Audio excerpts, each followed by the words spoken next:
Mga kaibigan, nandito po ulit tayo sa ating gulayan. Tingnan nyo, may papakita ko sa inyo. Yan po. Di ba? Alam nyo ba kung ano yan?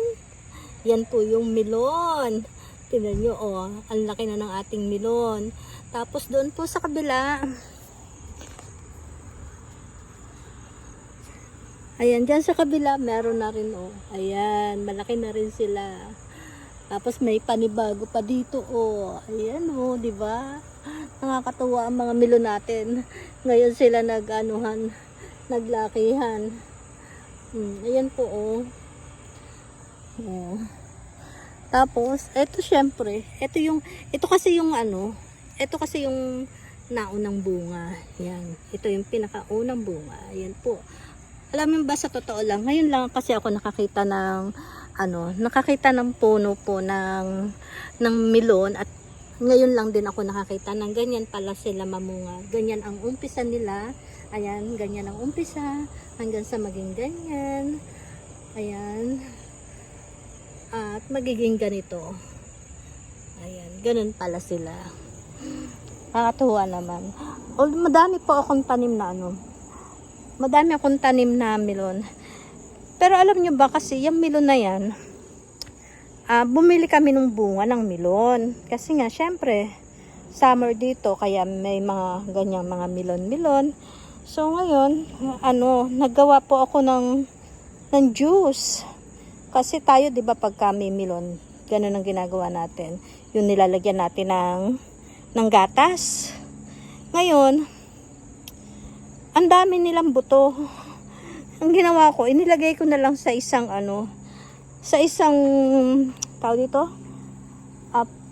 paso.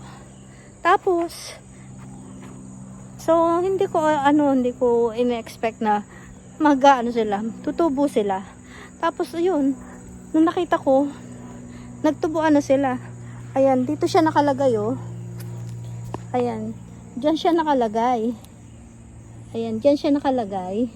Ayan, tinan nyo, ang dami pa nga Kaso, saan ko ba naman ipaglalagay yan? Ang dami naman. Kaya, ayan, iniwanan ko na yung iba dyan. So, bahala na siya dyan. Kasi marami na po akong inilagay. Eto, meron na nga ako din dito. Ayan. Tapos doon sa kabila, doon meron din.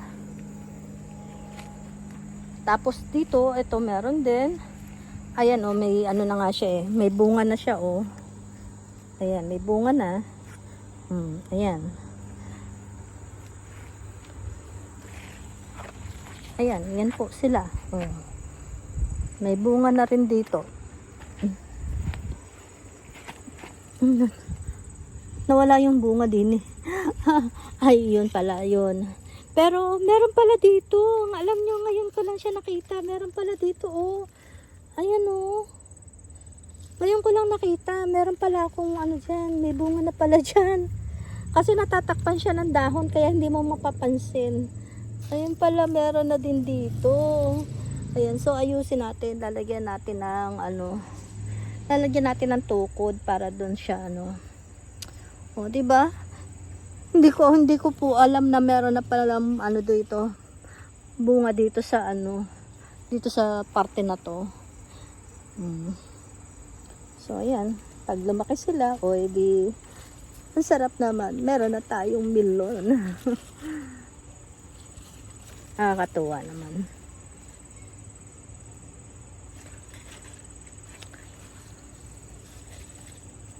So, ayan.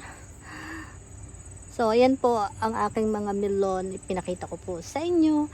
Ayan, maraming salamat po sa panonood nyo, mga kaibigan. Huwag nyo kakalimutang mag-like at mag-share po ng aking video. At makikisubscribe na rin po sa mga hindi pa nakasubscribe. Maraming salamat po ulit.